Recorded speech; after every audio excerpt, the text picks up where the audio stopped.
Hello everyone. So today I've got a nice product to show you guys. So this is the Logitech K380 Bluetooth keyboard. I'm here in South Africa and this keyboard costs around 600 Rand.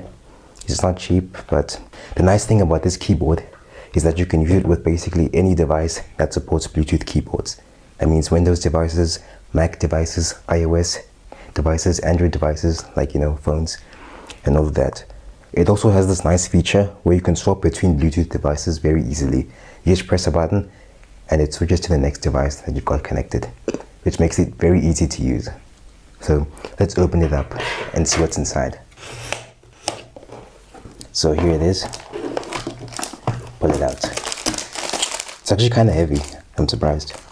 I expected it to be a little less heavy, but I guess when you have a battery inside, the weight does add up quite a bit. So you got a card here, I guess, warranty, who cares? And there's nothing else in the box. So here it is. It's got this matte gray finish. It's a dark gray matte finish. Let's take it out the paper first. So got this paper here that just gives us the basic instructions. As you can see, you can pair it up to 3 devices at once and swap between them very easily. If you want more information, you can go to their website. Here's the keyboard. It's kind of compact, as you can see, though I do have a bit big hands, so it might be a bit bigger for you than it is for me. It's not too heavy, but it's definitely heavier than like wired keyboards.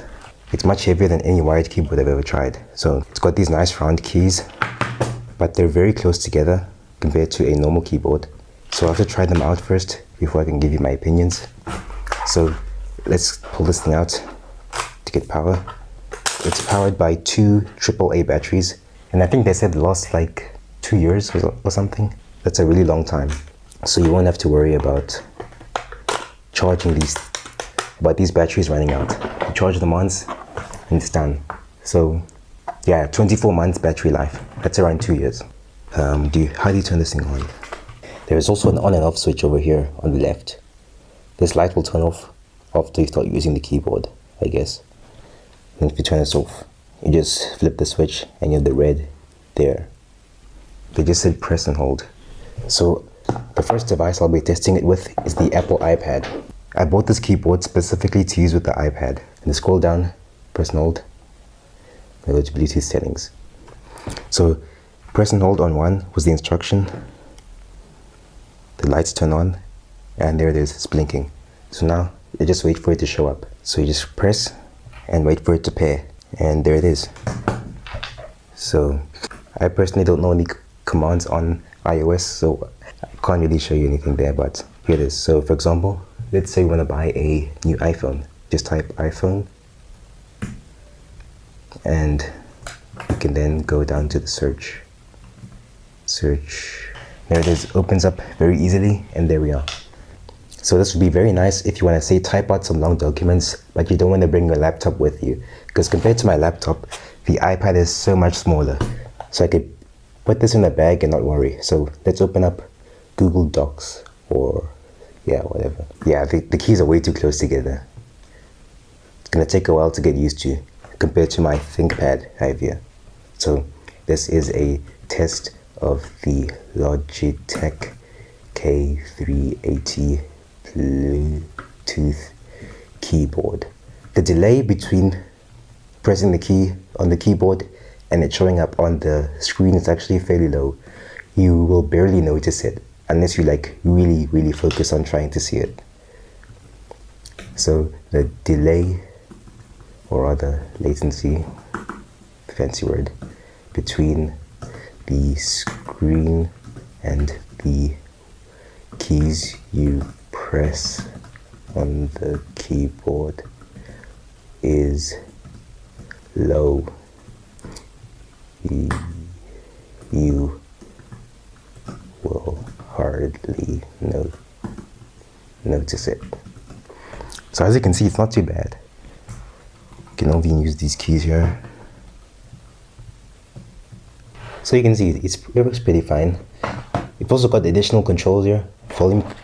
You've got some volume controls here. Volume up, volume down, mute, music controls, an undo button, I guess, a home button, a app switcher button.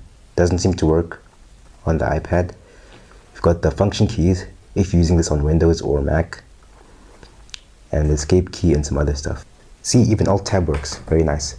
So if you want to use the iPad as a productivity machine, this would be a great addition.